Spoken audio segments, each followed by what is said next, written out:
সংগ্ৰামী অভিনন্দন গ্ৰহণ কৰিব। নিম্ন প্ৰাথমিকৰ পৰা মহাবিদ্যালয় পৰ্যায়লৈকে লগতে 2013 চনৰ 2001 চনত প্ৰাদেশিকীকৰণৰ পৰা বঞ্চিত সকলোবোৰ শিক্ষাগুৰুকে মোৰ আন্তৰিক শ্ৰদ্ধা আৰু বৈপ্লৱিক অভিনন্দন জ্ঞাপন কৰিলোঁ। শ্ৰদ্ধাৰ শিক্ষাগুৰুসকল, আমি যোৱা 16 ডিচেম্বৰৰ পৰা 17-18 আমি 3 দিন 16-17-18 এই 3 দিন যি আমৰণ অনশনৰ কাৰ্যসূচী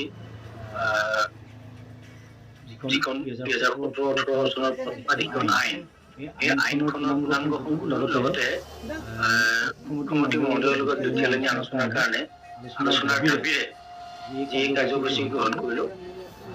পোনপ্ৰথমে মই এই কাৰ্যসূচীত অতি কষ্টৰে দূৰ দূৰণিৰ পৰা কাঠি ধন ভাঙি আহি কাৰ্যসূচীত অংশগ্ৰহণ কৰি 3 দিন অনশনত বহি তাত উপবাসে থাকি লঘোণে থাকি গোটেই সমগ্ৰ 19,527 গৰাকী শিক্ষক কৰ্মচাৰীৰ জীৱনৰ কাৰণে তেওঁলোকৰ যি প্ৰাদেশিকীকৰণৰ কাৰণে তেওঁলোকে যি কষ্ট কৰিলে তাৰ কাৰণে আৰু আমাৰ অসম প্ৰাদেশিক শিক্ষক কৰ্মচাৰীৰ আহ্বান ৰক্ষা কৰি তেওঁলোকে আহি যি সহযোগ কৰিলে তাৰ কাৰণে সকলোৰে ওচৰত মই মোৰ আন্তৰিক শ্ৰদ্ধা আৰু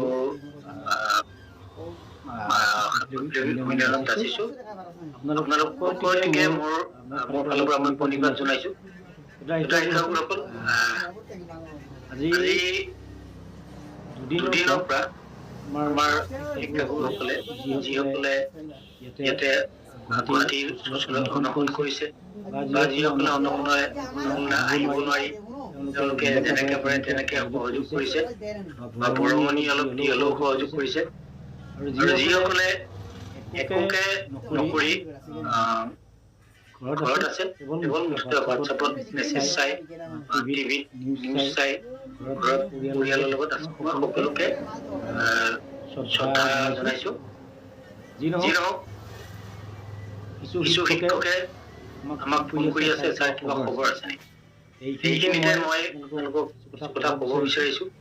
সেইদিনাখন অনশনস্থলীতো কিছু কথা আমি ব্যক্ত কৰিছিলোঁ। যিসকল এই কাৰ্যসূচীত অংশগ্ৰহণ কৰিছিল তেওঁলোকে কথাখিনি শুনিছে, আৰু সেই কথাখিনিৰ যিহেতু কোনো নিউজ হোৱা নাই, আমাৰ ভিতৰতে হোৱা আলোচনা, গতিকে সেই কথাখিনিৰ কিছু হাত ধৰি মই আপোনালোক সকলোকে কিছু কথা জনাব বিচাৰিছোঁ। এই কথাটো হ'ল, আমাৰ যেতিয়াই আমি এই কাৰ্যসূচীটো ঘোষণা কৰিছিলোঁ 16 ডিচেম্বৰৰ পৰা অনশনৰ কাৰ্যসূচী, এই কাৰ্যসূচীটো ঘোষণা কৰাৰ সমান্তৰালভাৱে কিন্তু আমি চৰকাৰক জনাইছিলোঁ, বিশেষকৈ আমাৰ মাননীয় শিক্ষামন্ত্ৰী মহোদয়ক আমি জনাইছিলোঁ যে আমি এই কাৰ্যসূচীটো ল'ম, আৰু সমান্তৰালভাৱে কিন্তু মুখ্যমন্ত্ৰী মহোদয়কো বিশেষ ধৰণে তেখেতকো জনোৱা হৈছিল। কিন্তু তেওঁলোকে চৰকাৰে আমাক ইমান গুৰুত্ব দিয়া নাছিল। দেখিলে যে যথেষ্ট প্ৰচাৰ হৈছে আমাৰ, আৰু শিক্ষকসকল আহিব, এই শিক্ষকসকল যে আহিব ইয়াৰ এটা ফিডবেক চৰকাৰেও পায়।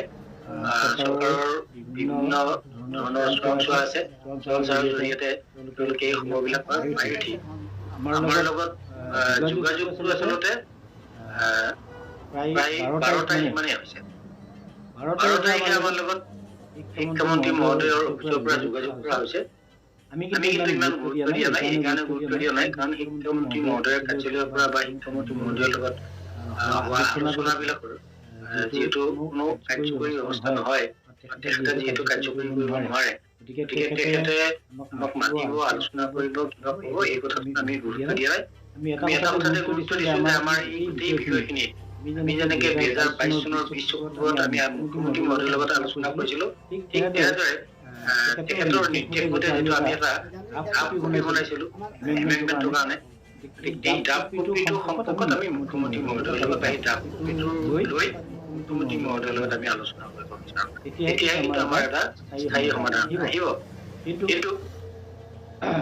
শিক্ষামন্ত্ৰী মহোদয়ে 12 তাৰিখৰ পৰা তেওঁ চিন্তা চৰ্চা কৰি থাকি এটা বেলেগ ধৰণৰ এটা তেখেতৰ বেলেগ লক্ষ্য বা উদ্দেশ্য নহয় আমাৰ আন্দোলনটো মানে কেনেকে পাৰি প্ৰত্যাহাৰ কৰিব লাগে এই কথাটোতে তেখেত মানে তেখেতৰ বেছি গুৰুত্ব সমস্যা সমাধানত তেখেতৰ গুৰুত্ব নাই এই কথাখিনি আমি বুজি পাইছো 14 তাৰিখে 14 তাৰিখে আমাক তেখেতে মাতিলে মাতাৰ পিছত আমি 14 তাৰিখে গলো সাতজনীয়া দল আমি গৈছিলো মানে গুৱাহাটীত অনুসৰণৰ কাৰণে প্ৰাৰম্ভিক যিখিনি প্ৰস্তুতি এই প্ৰস্তুতি সম্পৰ্কে ব্যৱস্থাপনাৰ কাৰণে আমি গৈছিলো এই মুহূৰ্ততে যিহেতু আকৌ মুখ্যমন্ত্ৰী মহোদয়ৰ কাৰ্যালয়ৰ পৰা আমাক মাতা হ'ল আমি গলো গৈ মুখ্যমন্ত্ৰী মহোদয়ৰ লগত যিখিনি আলোচনা হ'ল এই আলোচনাখিনিৰ কথাটো এনেকুৱা থুলমূলকে যে আইনখন সংশোধনৰ কাৰণে তেওঁলোকে হেনো এটা চোৰা এটা বনাইছে